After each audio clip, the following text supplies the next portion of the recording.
Assalamualaikum warahmatullahi wabarakatuh. Perkenalkan, saya Silvianisa Nurfadilah. Di sini saya akan mencoba mempraktekkan pembelajaran menggunakan salah satu aplikasi, yaitu aplikasi Screencast-O-Matic.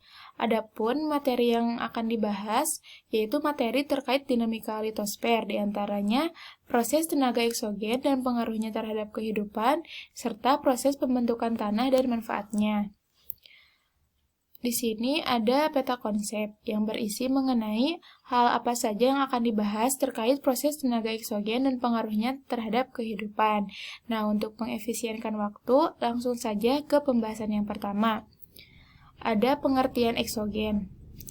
Eksogen atau tenaga eksogen merupakan tenaga yang berasal dari luar bumi. Sifatnya itu merusak atau merombak permukaan bumi yang sudah terbentuk oleh tenaga endogen.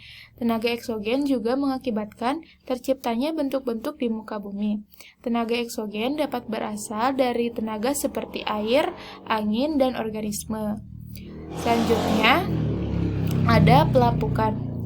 Peristiwa pelapukan adalah suatu proses penghancuran massa batuan, baik yang terjadi secara fisika, kimia, maupun secara biologis. Umumnya, proses pelapukan batuan memerlukan waktu yang sangat lama, karena proses pelapukan sendiri bisa juga dipengaruhi oleh cuaca.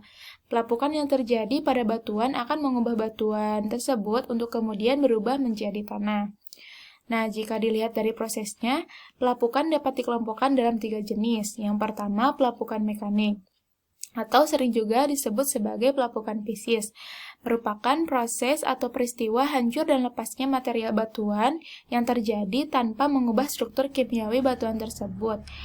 Jadi, pelapukan mekanik adalah proses penghancuran bongkah batuan menjadi bagian-bagian batuan yang jauh lebih kecil.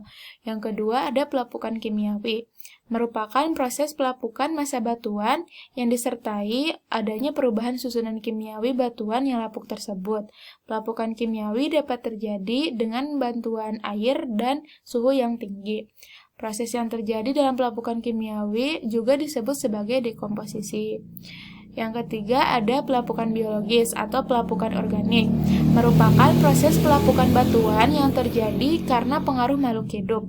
Pelapukan organik dapat bersifat kimiawi maupun mekanis, hanya saja yang menjadi pembedanya adalah subjek pelakunya, yakni manusia, hewan, atau tumbuhan. Selanjutnya ada erosi.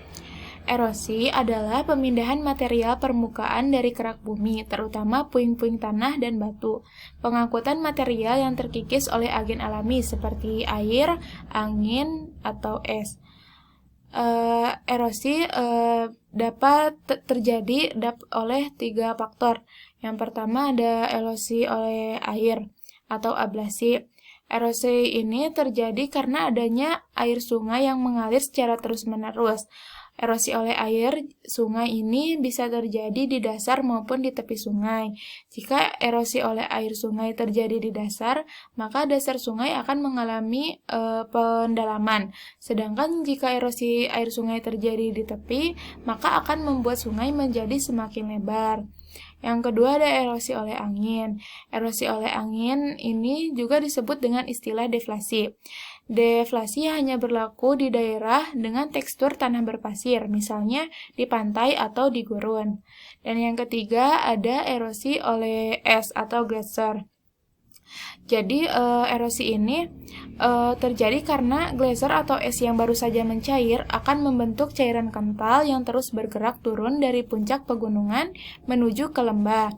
Pergerakan es yang mencair ini disebabkan oleh gaya beratnya itu akan mengkikis bagian kanan dan kiri lembah, sehingga batuan yang terkena aliran gletser akan tergores, kemudian terkikis dan terbawa oleh gletser. Selanjutnya ada mass wasting. Mass wasting merupakan proses gerak massa batuan dalam menuruni lereng karena pengaruh adanya gaya gravitasi bumi. Batuan yang berada di muka bumi dapat berpindah secara massal dari tempat yang tinggi ke tempat yang lebih rendah. Perpindahan tersebut disebabkan antara lain oleh pengaruh gravitasi, air, topografi, dan jenis batuan. Selanjutnya ada sedimentasi. Sedimentasi merupakan proses pengendapan material hasil erosi di suatu tempat. Materi yang mengendap dapat disebabkan oleh berbagai hal, misalnya materi yang terbawa oleh angin, aliran air, atau geser. Kemudian, bahan atau material yang mengendap tersebut akan menyatu lalu membentuk jenis batuan baru yang disebut dengan batuan sedimen. Pembahasan yang kedua, ada proses pembentukan tanah dan manfaatnya. Seperti biasa, di sini ada konsep. Langsung saja, ada pengertian dari tanah. Secara umum, tanah diartikan sebagai bahan padat dari hasil interaksi pelapukan dan aktivitas biologis oleh suatu bahan induk atau batuan keras yang mendasarinya.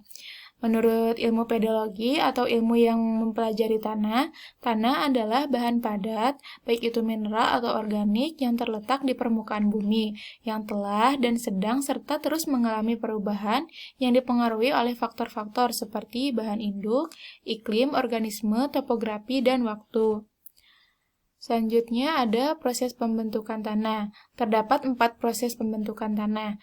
Yang pertama, proses pelapukan batuan. Adalah proses hancurnya massa batuan, baik itu secara fisik, kimia, ataupun biologi. Pada proses pelapukan batuan ini, membutuhkan waktu yang lama, di mana setiap proses pelapukan pada umumnya dipengaruhi oleh cuaca, sehingga batuan yang telah mengalami pelapukan akan berubah menjadi tanah. Yang kedua, proses pelunakan struktur. Pada proses kali ini, batuan rempahan yang terbentuk dari proses pelapukan akan mengalami pelunakan, di mana air dan udara adalah dua komponen yang sangat memegang peranan penting dalam proses ini. Air dan udara tersebut nantinya akan masuk di sela-sela rempahan batuan untuk melunakkan strukturnya. Proses yang ketiga ada tumbuhnya tumbuhan perintis. Nah, setelah melewati proses pelunakan struktur batuan, maka akan dilanjutkan ke proses tumbuhnya keanekaragaman tumbuhan perintis. Tumbuhan yang dimaksud di sini adalah tumbuhan yang lebih besar dari lumut, sehingga akar-akarnya akan masuk di dalam batuan yang telah lunak, akan membantu proses pemecahan batuan tersebut. Selain itu, asam humus yang mengalir dari permukaan batuan akan membuat batuan yang berada di bagian dalam melapuk dengan sempurna. Dan yang terakhir ada proses penyuburan. Pada tahapan ini, tanah itu terbentuk akan mengalami proses pengayaan bahan-bahan organik, di mana tanah yang awalnya hanya mengandung mineral yang berasal dari proses pelapukan akan bertambah subur dengan adanya pelapukan organik. Pelapukan organik ini dapat berasal dari hewan ataupun tumbuhan yang telah mati di permukaan tanah. Dalam hal ini, mikroorganisme tanah memiliki peranan penting dalam proses terbentuknya tanah. Selanjutnya ada lapisan-lapisan tanah. Ada organic layer. Selanjutnya ada topsoil atau lapisan tanah atas, merupakan tanah yang terletak paling atas hingga kedalaman 30 cm. Sering disebut dengan istilah topsoil. Pada lapisan ini kaya akan bahan organik, humus, dan menjadikannya sebagai lapisan paling subur sehingga sangat cocok untuk pertumbuhan tanaman berakar pendek. Cara yang paling mudah untuk mengenali topsoil adalah warnanya yang cenderung paling gelap dibandingkan lapisan di bawahnya. Terlihat lebih gembur dan semua mikroorganisme hidup pada lapisan ini, sehingga memungkinkan terjadinya proses pelapukan daun, sisa batang, dan bagian makhluk hidup yang telah mati. Yang ketiga ada lapis subsoil atau lapisan tanah tengah. Terletak tepat di bagian bawah dari topsoil dengan ketebalan antara 50 cm hingga 1 meter, berwarna lebih terang daripada lapisan di atasnya, dan lapisan ini terbentuk dari campuran pelapukan yang terletak di lapisan bawah dengan sisa material topsoil yang terbawa air, mengendap sehingga bersifat lebih padat dan sering disebut dengan tanah liat. Selanjutnya ada parent material atau lapisan tanah bawah.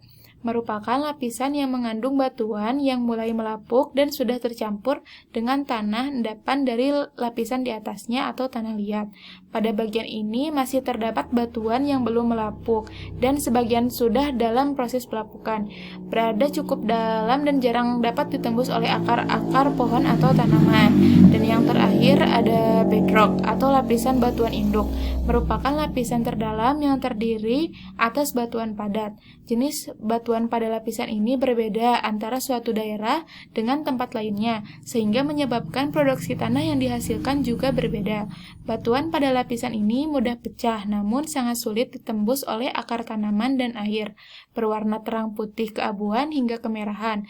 Lapisan batuan induk ini dapat dengan mudah terlihat pada dinding tebing terjal di daerah pegunungan. Selanjutnya, ada manfaat dari tanah. Yang pertama, sebagai penyedia unsur hara bagi tumbuhan. Yang kedua, sebagai habitat hidup dan melakukan kegiatan. Yang ketiga, sumber bahan baku barang kerajinan untuk kerajinan yang terbuat dari tanah liat. Dan yang terakhir, memiliki nilai ekonomi. Nah, mungkin cukup sekian materi yang bisa saya sampaikan. Mohon maaf jika terdapat banyak kekurangan. Terima kasih. Wassalamualaikum warahmatullahi wabarakatuh.